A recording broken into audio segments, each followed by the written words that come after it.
አሁንም ሚግ 21 ላይ ያላችሁ ሀገራት ደጋግማችሁ እንድታስቡ የሚያስፈልገው ኢትዮጵያ ትናንትና ላይ የቆመች ሀገር አይደለችም።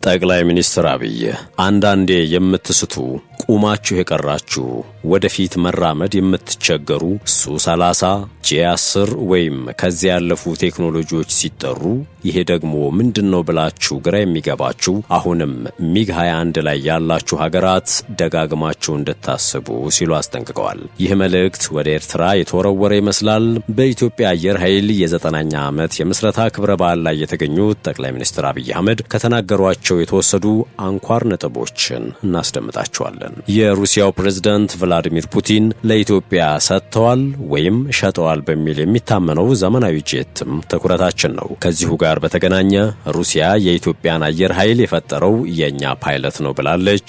በወፍ በረር እናጣቅሳለን። ኢትዮጵያን ጨምሮ ጥቂት ሀገራት ብቻ የታጠቁትን ይህንን ጄት የተመለከተ መረጃ እናጋራችኋለን። ጤና ይስጥልን ውድ የሸገር ታይምስ ቤተሰቦች እንዴት አላችሁ? የሰዓቱ ዜናችን ነው ተጀምሯል። በመግቢያችን ላይ የሰማችሁት አበይት ነጥቦቹን ነው። ዝርዝር መረጃዎቹን እንደሚከተለው እናጋራችሁ።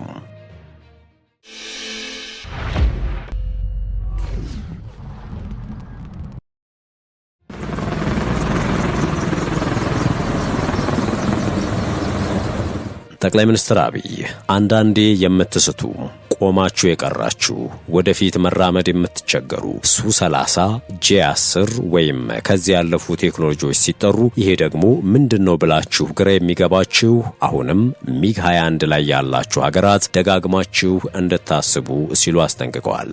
አሁንም ሚግ 21 ላይ ያላችሁ ሀገራት ደጋግማችሁ እንድታስቡ የሚያስፈልገው ኢትዮጵያ ትናንትና ላይ የቆመች ሀገር አይደለችም።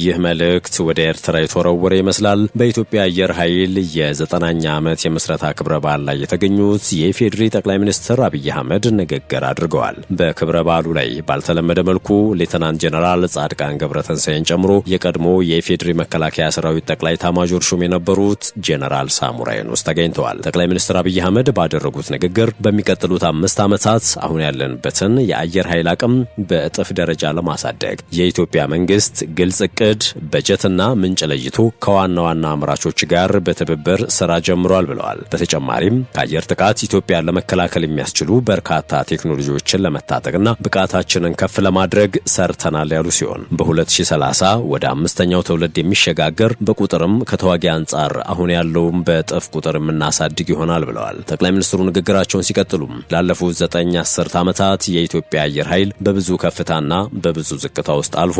በብዙ ከፍታ ባለፈበት ዓመታት ጊዜያት ውስጥ ለሀገር ኩራት፣ ለሀገር መከታ ኢትዮጵያ ለደፈሩ ሰዎች ሁነኛ መድኃኒት ሆኖም ከምስራቅ፣ ከሰሜን፣ ከደቡብ ኢትዮጵያን ለማጥቃት የሞከሩ ኃይላትን ማሳፈር የቻለ ታላቅ ተቋም ነው ሲሉ ተደምጠዋል። አብይ አየር ኃይላችን ምንም እንኳ 90 ዓመታትን ያስቆጠረ ቢሆንም በእድሜው ልክ በቂ ተከታታይ ግንባታ እንዳልተደረገለት በውል ማየት ችለናል። ከዚህም የተነሳም ባለፉት 5 ዓመታት ከሞላ ጎደል የ85 ዓመቱን ስራችንን የሚተካከሉ የቴክኖሎጂ፣ የሰው ኃይል፣ አየር በምድር ብቻ ሳይሆን ከአየር ጥቃት ኢትዮጵያን ለመከላከል የሚያስችሉ በርካታ ቴክኖሎጂዎችን ለመታጠቅና ብቃታችንን ከፍ ለማድረግ ሰርተናል ብለዋል። የሰው ኃይል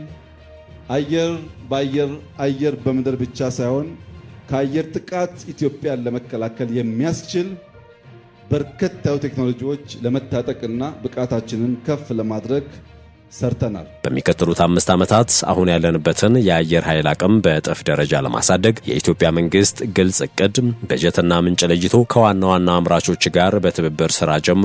ዛሬ የአራተኛውን ትውልድ የመዋጋት ብቃት የገነባው አየር ኃይላችን በ2030 5ኛውን ትውልድ የሚሸጋገር በቁጥርም ከተዋጊያን አንጻር አሁን ያለው በእጥፍ ቁጥር የምናሳድግ ይሆናል ነው ያሉት። በአየር ኃይል መብቃት ማሳደግ የሚያስፈልግበት ዋናው ምክንያት በስጋና በአጥንት ድል ማስመዝገብ ያደረ የቀረ ስርዓት ስለሆነ በተኩስ አቁም፣ በፕሪሲዥን፣ በቴክኖሎጂ ብዙ ምሽጎች ማፍረስና ውጊያን ማሳጠር ታሳቢ ያደረገ አቅጣጫን እንከተላለን ባይ ናቸው። እያንዳንዱ ኢትዮጵያዊ ውድ ስለሆነ ቴክኖሎጂን በመጠቀም የሰው ሕይወት በመቀነስ የምንፈልገውን ድል ለመጎናጸፍ እንዲያበቃን በሚቀጥሉት 5 ዓመታት ቢያንስ አሁን ያለው አቅማችንን በእጥፍ የሚያድግ ይሆናል ያሉት አብይ ኢትዮጵያ ለወዳጆቿ በሯን እየከፈተች በትብብር ለመስራት አብሮ ለማደግ ለመማማር ሰፊ ጥረት እያደረገች ትገኛለች ብለዋል። በዚያው ልክም ለጠላቶቻችን በራችን በቅጡ መዘጋቱን ማረጋገጥ ያስፈልጋል። ባለፉት 100 ዓመታት ጠላቶቻችን ከቅርብና ከሩቅ የኢትዮጵያን አጠቃላይ አቅምን ለማዳከም ስትራቴጂክ ጥቅሞቿን ለማደናቀፍና ጥቅሞቿን ለመጋራት በብዙ ደክመዋል፣ በብዙ ሰርተዋል። የአንድ አይደገም። ወዳጆቻችን በራችን ክፍት ነው። በትብብር አብሮ ለመስራት አብሮ ለማደግ ያለን ቁርጠኝነትን አረጋግጣለሁ ሲሉ ነው የተናገሩት። ጠላቶቻችንን በሚመለከት ግን የኢትዮጵያን ክብር፣ የኢትዮጵያን አንድነት፣ የኢትዮጵያን ብሔራዊ ጥቅም ለማስከበር ተኝተን የማናድር መሆኑን በድጋሚ ማረጋገጥ እወዳለሁ ያሉት ጠቅላይ ሚኒስትሩ ወዳጅም ጠላትም አንድ እንዲገነዘብ የምንፈልገው ነገር ኢትዮጵያን በቅጡም ኢትዮጵያን በበቂ አናውቃትም። ኢትዮጵያ ከምታውቋት ያለፈች ሀገር ናት። በሀብቷም በታሪኳም በብቃቷም እንዲህ ካለው ሀገር ጋር ተስማምቶ ተባብሮ አብሮ ማደግ ብቻ ነው የሚያዋጣው ብለዋል። የማንንም አትፈልግም። የራሷን በየዋህነት በተላላ በአጭር ጊዜ ድል አሳልፋ አትሰጥም።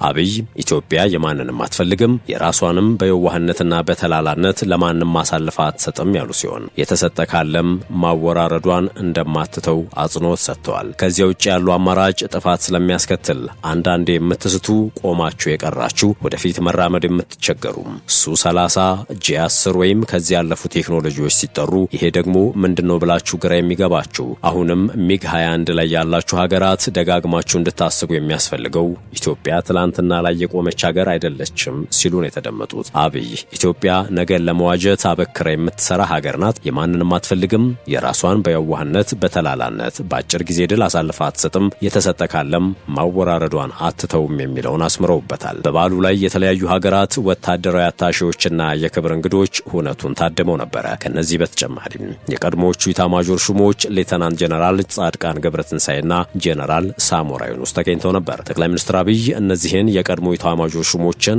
በዚህ በዓል ስማቸውን ማንሳትና እውቅና መስጠት ለሀገራዊ መግባባት ይበጃል ብለዋል። አክለውም ሁለቱ ኢታማዦር ሹሞችና በኋላም የተኳቸው ጄኔራል አደምና ማርሻል ብርሃኑ አየር ኃይል እዚህ እንዲደርስ የራሳቸውን አስተዋጽኦ አበርክተው ያለፉ በመሆናቸው በጋራ ተሰባስበን እንዲህ ባለ ሁኔታ 9 ዓመታትን የተሻገረውን አየር ኃይል በጋራ ማክበራችን መታደል ነው ሲሉም ተደምጠዋል። አየር ኃይሉም እዚህ እንዲደርስ የተለያዩ መንግስታት የጋራ ሚና አለበት በማለትም ዛሬ ደግሞ ከመቼውም ጊዜ የበለጠ አየር ኃይል አለን ሲሉ ተደምጠዋል። የኢትዮጵያን ጥቅም ማስከበር የኛ ግዴታ፣ የወዳጆቻችን የፍቃድ ድጋፍ ይሆናል በማለትም ወደድንም ጠላንም የኢትዮጵያን ጥቅምና ፍላጎት ማረጋገጥ ከኛ የሚጠበቅ ተግባር ነው። ይህንንም በዚያው ልክ መተግበር ያስፈልጋል።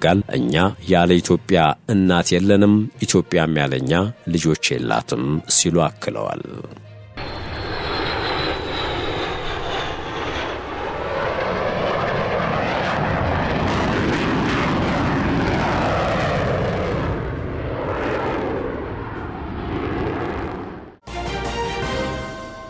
የኢትዮጵያን አየር ኃይል የፈጠረው የኛ ፓይለት ነው። ሩሲያ ናት ይህን ያለችው።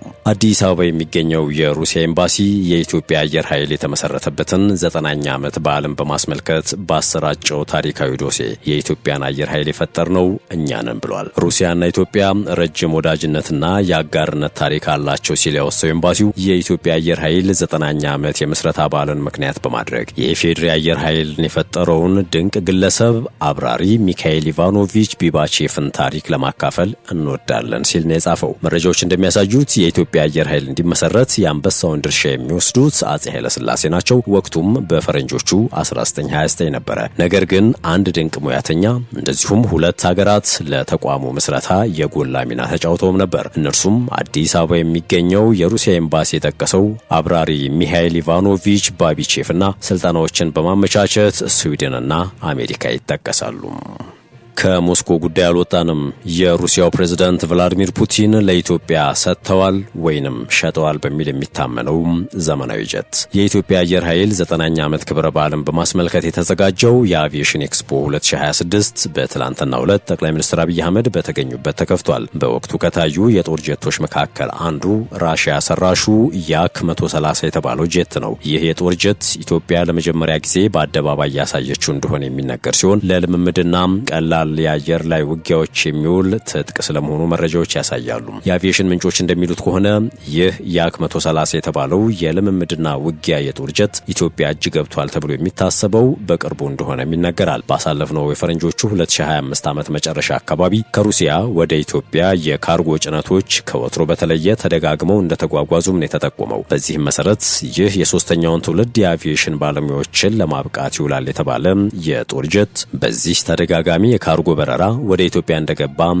ይታመናል የተባለው ያክ 130 ጄት ትሬነር ኤንድ ላይት ኮምባክት ኤርክራፍት የሶስተኛውን ትውልድ አብራሪዎችን ለማብቃት የተሰራ ነው ሲባል አብራሪዎች የመጪውን አቪዬሽን ኢንዱስትሪ እንዲዋጁ የሚያስችለውን ሱ30፣ ሱ35 እና ሱ57 የተባሉ ጄቶችን ለማብረር በቂ ክህሎት የሚያስታጥቅ ነውም ተብሏል። ምክንያቱ ደግሞ እጅግ ዘመናዊ ወይንም አድቫንስድ የመለማመጃ ቴክኖሎጂን የታጠቀ ነው የሚል ነው። ቀለል ያለ ውጊያም ሆነ መረጃዎችን ለመቃኘት የሚያስችል እንደሆነም ተነግሮለታል። በሰዓት 1060 ኪሎ ሜትር የመወንጨፍ አቅም ያለውን ይህንን ጄት ከኢትዮጵያ አስቀድሞ ሩሲያ ለአልጄሪያ፣ ለኢራን፣ ማይናማር፣ ባንግላዴሽ፣ ቤላሩስ፣ ቪየትናምና ላኦስ እንደሸጠችም ነው የሚነገረው። ዲፌንዲንግ ብሎግ እንደዘገበው ከሆነ ኢትዮጵያ በሩሲያ የተሰራውን ኦሪዮን ኢ የስለላና ሰው አልባ ጄቶችን ለመግዛትም ጥያቄ ማቅረቧ ተሰምቷል። ይህም የኦሪዮን ድሮን ሲስተም ለመጀመሪያ ጊዜ ከሩሲያ ወደ ውጭ ሀገር ኤክስፖርት የተደረገ መሆኑ ተሰምቷል። የሰው አልባ ጄት ትላንት ይፋ በሆነው የአቪዬሽን ኤክስፖ 2026 ላይ መታየቱንም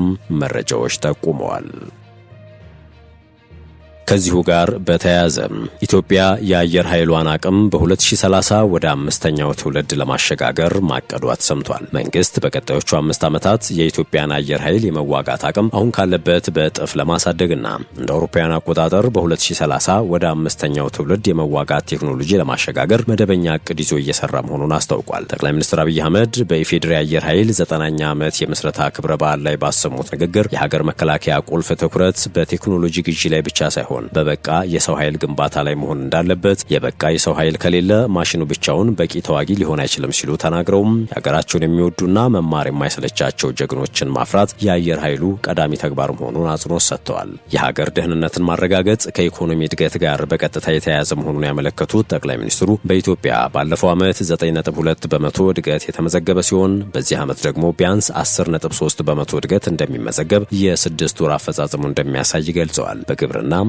በማዕድን በቱሪዝምና በቴክኖሎጂ ዘርፎች የሚሰሩ ስራዎች ውጤታማ እንዲሆኑ ጠንካራ የጸጥታ ኃይል መገንባትም ወሳኝ መሆኑን ጠቁመዋል። ኢትዮጵያ በአየር፣ በምድር፣ በባህርና በሳይበር ጠንካራ ጥበቃ በማድረግ የሀገርን ሉዓላዊነት ለማስከበር እየሰራች መሆኑን የተናገሩት ጠቅላይ ሚኒስትሩ በኢትዮጵያ አየር ኃይል ባለፉት 85 ዓመታት ከተሰራው ስራ ጋር የሚመጣጠን ስራ ባለፉት 5 ዓመታት ውስጥ ተከናውኗል ነው የሚሉት። በቀጣይም በዘመናዊ የጦር መሳሪያዎች፣ በሰው አልባ አውሮፕላኖች ወይም ድሮኖችና በከፍተኛ የቴክኖሎጂ ውጤቶች አቅሙ እንደሚገነባ አስታውቀዋል።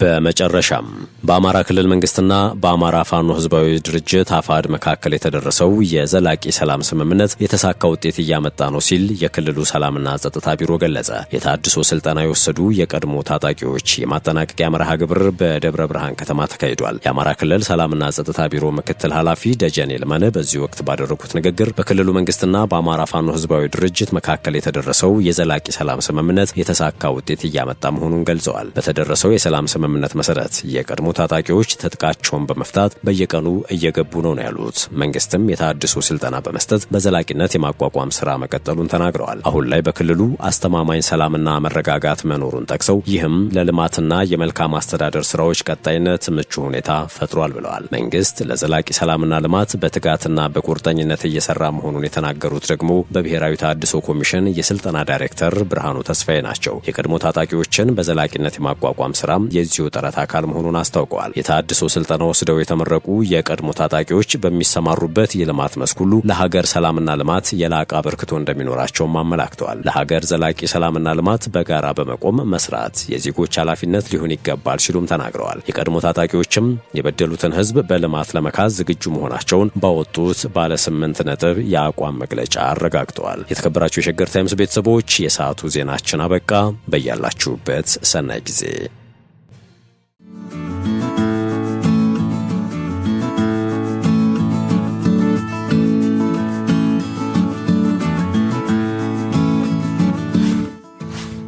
ሸገር ታይምስ ሚዲያን ሰብስክራይብ በማድረግና ደወሉን በመጫን ይከተሉን።